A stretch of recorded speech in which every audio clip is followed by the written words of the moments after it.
Análisis políticos nacionales del ingeniero José Blandón, vísperas de elecciones de cambio democrático y, bueno, situación ayer del Consejo de Partidos Políticos. Comenzamos por ahí. Me gusta esa. Usted sabe que el viernes pasado, precisamente, se hizo de conocimiento público, ahí como a la tarde, una resolución del Tribunal Electoral con respecto a un hallazgo que se había hecho en las redes sociales en Perú. que se estaban desde Perú utilizando para atacar a uno de los candidatos del Partido Panameñista, concretamente al alcalde José Blandón Figueroa.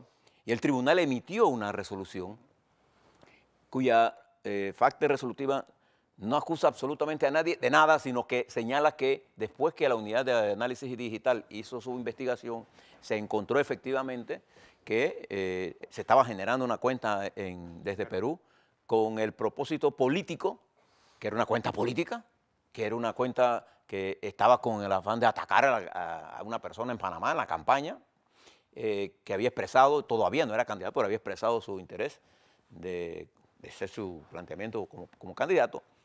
Y el tribunal ordena el cierre de esas cuentas, que la unidad administrativa pida el cierre de esas cuentas, como efectivamente se hizo. Se hizo.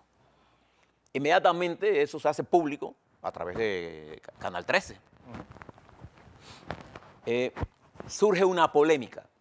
Y en esa misma tarde, el secretario general del Partido Revolucionario Democrático, Pedro Miguel González, diputado de la República de Panamá, expresa una serie de ataques contra el magistrado Junca, diciendo que él era panameñista y que el PRD iba a pedir un audito, mire lo que dijo, un audito de la unidad técnica digital del Tribunal Electoral, y que acusaba al magistrado de que estaba manipulando esto. Y cuando yo lo escuché a él, y yo sí había leído el contenido del fallo porque me llegó por correo electrónico, me di cuenta que él no había leído el fallo. Y se generó todo un debate en lo interno del PRD que continuó hasta el martes o miércoles de esta semana, en la que incluso él dijo, voy a presentar, cerrando con usted, le decía el periodista Famanía, voy a llamar al Tribunal Electoral para que el día jueves, o sea, ayer, presentemos y solicitemos un audito.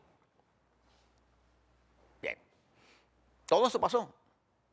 Y comenzaron la lucha por Twitter, diciendo yo estoy en contra de eso y yo no soy cuenta ilegal.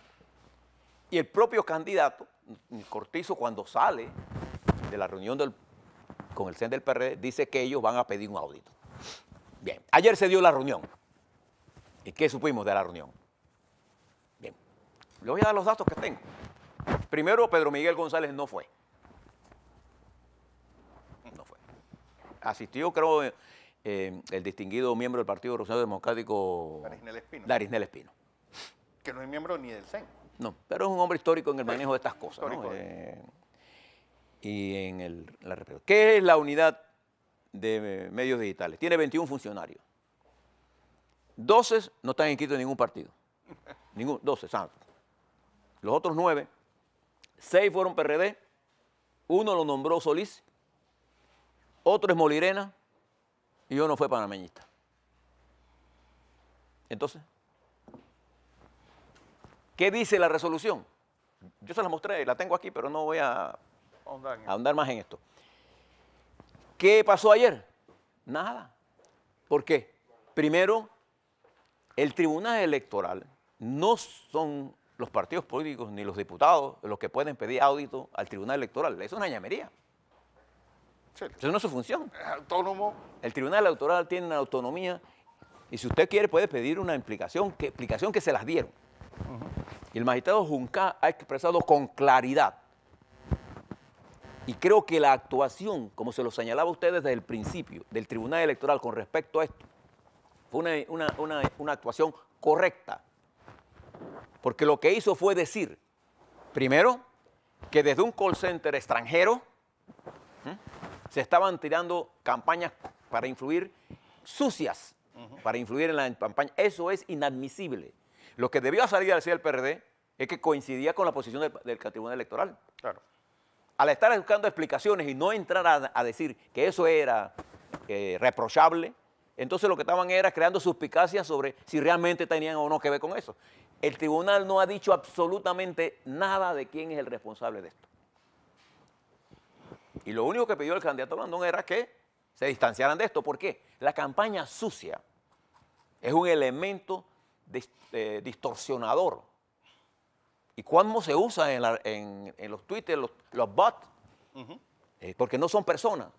Cualquier persona en Panamá, ahora mismo, que emita un criterio de acusación contra un candidato y ese candidato y esa persona no tenga las pruebas para decir que ese candidato es un ladrón, puede ser demandado.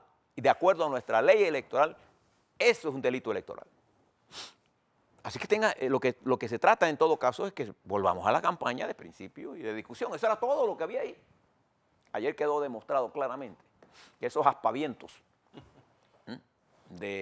además, estas amenazas al Tribunal Electoral demuestran es debilidad.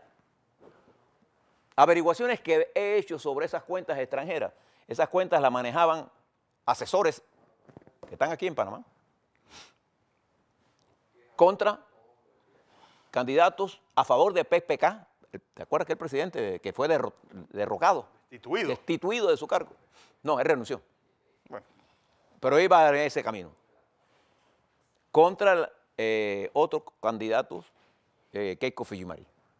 Y de esas mismas cuentas se estaba intervenir desde cuentas extranjeras a Panamá es un delito. Y no se puede permitir. Entonces, ¿qué se hizo? ¿El tribunal qué hizo? Bueno, pidió la cancelación. ¿Qué hizo Twitter? Como eso viola las normas de Twitter, se borraron las cuentas. Y no es que, porque cada cuenta tiene una matriz, y eso se va ampliando, ¿no? Bien, creo que el tribunal actuó correctamente. Ayer, ¿qué pasó? Nada. Eso, como decimos en nuestro pueblo, llamarada de capullo. Lo que debe sacar las lecciones la gente es que yo no salgo hoy a la televisión si antes no me he leído lo que está diciendo. Yo como voy a contar una cosa si no lo he leído. Y la otra que se debe hacer es que el tribunal tiene elementos de búsqueda rápida y está mejorando esta unidad para que sea casi instantánea, en la que se provoca y se produce una denuncia, inmediatamente proceder. Si no, queda el daño hecho, porque se están utilizando las redes sociales para denigrar, para descalificar, para atacar. Y cuando usted va a buscar, no existen. No existen. Y los que se engañen, las redes sociales no hacen ganar campañas, no se engañen con eso. Bien, nada más para que ustedes supieran qué pasó ayer, porque quedaron de que según esto, lo mismo que iba a pasar era que Juncal pidiera perdón. Sí. Y los que estaban diciendo esta demanda no fueron. ¿Qué les parece? Bien. Este domingo son las elecciones en Cambio Democrático. 56% va a elecciones, no serán unas elecciones excitantes, pocas cosas. ¿Por qué? Porque la mayoría de los puestos, de los 24 diputados que tiene Cambio Democrático, 22 están reservados. Dos, Cheyo Gálvez, que podría no haber corrido, pero va a correr, porque yo creo que Cheyo Gálvez sí sabe que es necesario hacer calistenia política. Calistenia. Las estructuras se movilizan. Y no va Frías tampoco. En esta. Los dirigentes que se conocen de Cambio Democrático no van al proceso electoral. ¿Quiénes van? Que sí son conocidos. Ricardo Martinelli, que va al circuito 88. Esa será una noticia. Alejandro Pérez, Camacho, todos van a correr. Pero el resto son nuevos que surgen. Y usted mire ahora las cosas que debe observar en esta elección. ¿Quiénes son los nuevos dirigentes que surgen? Que van a hacer retos. En gran parte, la mayoría de los circuitos uninominales que son candidatos ya está escogido. No habrá elección ahí. Hay espacios preservados para potenciales alianzas. Hay que ver qué va a hacer Cambio Democrático con la alcaldía de Panamá, porque esa no va a elección, está reservada. Ricardo Martinelli quizás sería la cosa más importante, corre por el circuito 88 como candidato a diputado y ha expresado su interés de correr como alcalde a recoger firmas a partir de... El 7 de octubre. del 7. Yo espero que cerca del 20% de Cambio Democrático, como bueno, vaya a la votación, Fernando. Yo no sé tú qué piensas. No sé, yo también. Ellos dicen que pueden llegar hasta 20%. Cosa que Si ellos llegan a 20%, sería excelente para ellos, extraordinario, pues. dado que las figuras son nuevas, las estructuras corren con muchas limitaciones de toda clase, y no se va a movilizar la dirigencia que tiene ascendencia sobre el proceso de movilización, y no son candidatos con fondos. No. Así que va a haber una movilización muy baja. Y no está en juego la cabeza, ya que ya está decidida, el candidato de Cambio Democrático es Rómulo Rux para la candidatura presidencial. De manera que este domingo le estaremos informando en nuestro noticiero lo que está pasando, y en la tarde le haremos un resumen de qué es lo que ha pasado. Yo no espero una gran asistencia a votación. Creo que va a ser una votación relativamente baja. Si llegan al 20%, usted hace por satisfecho. Ayer también conocimos de un artículo que publicó el expresidente Pérez Valladares. Debo decir que el artículo es un artículo estructurado en la que él hace un planteamiento y explica la razón por la que él decidió correr. Y que la situación que vive el país le obligó nuevamente a hacer un esfuerzo, a pesar de que cuando corrió para secretario general corrió contra todas las corrientes, contra todo. Es más, yo recuerdo una conversación que yo tuve con él, que yo le dije, ¿para qué sales a correr si ya hay una estructura montada con mayor poder que esto? Y él pensó que no. Bueno, y él decidió en ese momento no ir más. Ya no corre más. Pero como se estaba grabando, dice él en su carta, una carta bien estructurada, él decidió ir a esta presidencial. Y lo que dice es que ya yo cumplí. Ya verán ustedes si cumplen. Habla de los grandes problemas que tiene el partido, la degradación, el clientelismo, etc. Los argumentos de él son... Es una declaración de principio. Digno de evaluarlos, incluso por el propio PRD. Pero en la carta hay un error que tiene que ver con que él habla de Malcolm X y cita unas palabras de Malcolm X que creo que son de él. Son de Malcolm X. No puedo dar la certeza, pero creo que son de Malcolm X. Pero Malcolm X muere en febrero de 1965, doctor Valladares. Y él, que era un dirigente negro internacional, porque además estuvo en muchos lugares, estuvo en Egipto, en Cuba.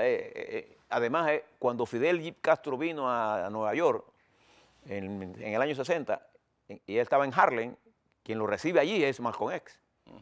Malcolm X es asesinado en 1965, en febrero, creo que fue el 21 de febrero, en Nueva York, víctima de un complot que se montó desde el FBI. El FBI. Para que tengamos claro. Entonces, para esa época no existía Omar Torrijos era un alto oficial de la Guardia Nacional, pero no existía el proceso de negociación. Creo que él debía referirse a Jesse Jackson, el pastor que sí ayudó a Panamá, pero en la lucha en los Estados Unidos, y en eso Valladares no se equivoca, nosotros logramos no solamente el apoyo de los sectores más progresistas de los Estados Unidos, nosotros logramos el apoyo de John Wayne, por ejemplo, que lo trajo el señor McGowan, Arturo, que tenía una excelente relación, era muy amigo personal de John Wayne. Y John Wayne se hizo muy amigo de Omar Torrijos. Y de Omar Jaén Suárez. Y de Omar Jaén Suárez. Lo vive en su casa. Y que él, un hombre de derecha con mucho acceso a senadores de derecha de los Estados Unidos, nos ayudó. Igual nos ayudó el padre de la muchacha esta, Patricia Hearst, la familia Hearst, poderosa en sus medios de comunicación, porque ella vino aquí por nosotros. Estuvo aquí en San Blas. O sea, nosotros conseguimos el apoyo de la intelectualidad progresista de los Estados Unidos, entre ellos el reverendo Jackson, que también estuvo en Panamá. El exalcalde de Atlanta, John. Sí, John. O sea, nosotros tuvimos el apoyo de importantes sectores con influencia en el Partido Demócrata y de importantes sectores de la derecha con influencia en el Partido Republicano. De manera que esto de Malcolm X constituye para mí un error, pero no desmerita el contenido de la carta, lo que significa que hay un error que tendrá Valladares que corregir. Bien. Y termino con esto. Ayer se continúa la audiencia del caso Ricardo Martinelli. Y debo expresar lo siguiente. Creo que el fiscal de la causa, señor el magistrado Harry Díaz, que ha expresado desde el principio que la Corte perdió la competencia cuando se probó que Ricardo Martinelli no es ya más diputado del Parlacén, y es la única razón por la que la Corte lo estaría juzgando, por ser mal, y no siendo qué competencia tiene. A ver, eso lo sabe el señor magistrado, y ahora él dice, bueno, esto es decisión del Pleno, pero si el fiscal le dijo que no tenía competencia. El que decidió continuar eso fue él mismo. Él pudo haber hecho lo siguiente, suspender la audiencia y llevar eso a la decisión, que fue lo que debió hacer. Desde un principio. Pero no lo hizo. De manera que cuando yo lo oigo a él decir, yo cada vez que reviso mis decisiones, entonces es como si yo me mirara al espejo y me digo, pejito, pejito, qué lindo yo soy. Entonces él se considera que él es tan brillante, tan inteligente en el derecho penal, que los demás somos una porquería, pues. Señor magistrado, no hay que tener mucha inteligencia para leer la Constitución y entender lo que son los derechos. Cuando yo tengo duda de lo que dicen dos abogados, simplemente voy a la ley. Y la leo, simple y sencillamente. La ley establece que la Corte es competente para estos casos. Cuando no lo es, no lo es. Ya se acabó, simple. La ley que establece que nadie puede ser acusado sin una imputación. Nadie. Y usted lo que está haciendo es legislando desde la banca. Usted lo único que tiene que hacer es interpretar la ley que existe, punto. Y en eso usted ha cometido muchos errores. Y cada vez que yo lo escucho haciendo esos aspavientos de conocimiento y de sapiencia, y de que cada vez que yo me escucho, cada vez me convenzo más de lo sólido. La única razón por la que eso se mantiene ahí, mi querido magistrado, es por razones de carácter político. No hay ninguna razón jurídica para que la Corte, no siendo Ricardo Martinelli un diputado, sea objeto de una investigación por ustedes. No hay. Y ese concepto de que es ¿cómo se llama? La perpetuidad. ¿Dónde está eso en la ley? En teoría, eso está en la Constitución de la República de Panamá, es concreta en esto. Y usted actúa como juez de garantías, como si fuera un fiscal. En un día dice y ordena, fíjese usted lo que está haciendo, magistrado Mejía, que es alabado por quienes son enemigos de Martinelli. Pero nadie en su sano juicio, que tenga una mente jurídica clara, que respete los derechos, puede estar creyendo. Un día dice sí, que lo atienda Mercadeo Forense, otro día ese mismo juez dice, yo no estoy competente, ¿ustedes qué me están pidiendo? Y se burla. Bueno, señor juez de garantía, usted ahí para garantizarle, no solo a Martinelli, a todo lo que usted pase en caso de que usted sea el juez de eso. Es más, en un gobierno cero ya usted no estaría ahí, porque su tiempo se venció. Yo tengo mis dudas serias sobre la competencia de ustedes cuando ya su tiempo se venció. Yo tengo mis dudas serias, si eso es válido o no, ante una corte internacional seria. Y fíjese usted, es su obligación como juez de garantía garantizarle los derechos humanos a las personas que usted, como juez de garantías, le estén requiriendo el cumplimiento de los derechos humanos. Y uno de los derechos humanos es el derecho a la salud. ¿Qué cosa hay? Pero usted sigue jugando. Sigue jugando con la justicia y crea que los demás somos bobos y que los demás somos ignorantes. Lo que está ocurriendo en estos casos. ¿Y por qué yo le hablo del caso Martinelli? Porque nosotros estamos viviendo esta teoría del lawfare, La estamos viendo en Argentina, la estamos viendo en Brasil, la estamos viendo en Ecuador, la estamos viendo en Venezuela contra los dirigentes de la oposición. La estamos viviendo en Nicaragua contra dirigentes de la oposición. Entonces, la estamos viendo en Panamá.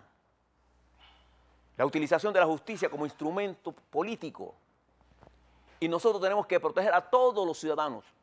Se llamen o no Ricardo Martinelli, a todos los ciudadanos los tenemos que proteger para que la justicia no sea utilizada como instrumento político. Y están fragmentando la sociedad. Esa es la realidad. No hay que ser muy brillante. Y le puedo decir, magistrado Mejía, sobre su conciencia va a recaer todo esto que yo estoy diciendo. Y no crean que usted le mete miedo con esas argumentaciones. Yo cuando lo escucho, yo estudio mucho la historia y me han obligado a estudiar todos estos problemas de derecho y cuando lo que no sé voy lo pregunto y leo. Cuando yo lo escucho a usted, me doy cuenta que en la mente suya no hay una mente jurídica. Hay una mente cumpliendo un propósito político, tergiversando la justicia y la legislación panameña con argumentos falaces, con inventos jurídicos que sientan precedentes peligrosos, incluso para este gobierno y funcionarios de alto nivel de gobierno. Y lo que están impulsando ustedes de la Corte es que los talentos panameños no quieran ir a ser parte del gobierno porque pueden ser objeto de estas interpretaciones antojadizas de jueces que se consideran genios y lo que son es genios de la maldad. Solo dejo allí, mi magistrado, y le doy un consejo. Los hombres sabios no necesitan hacer aspavientos de su conocimiento, porque su sabiduría se expresa en la justeza de sus decisiones. Así es.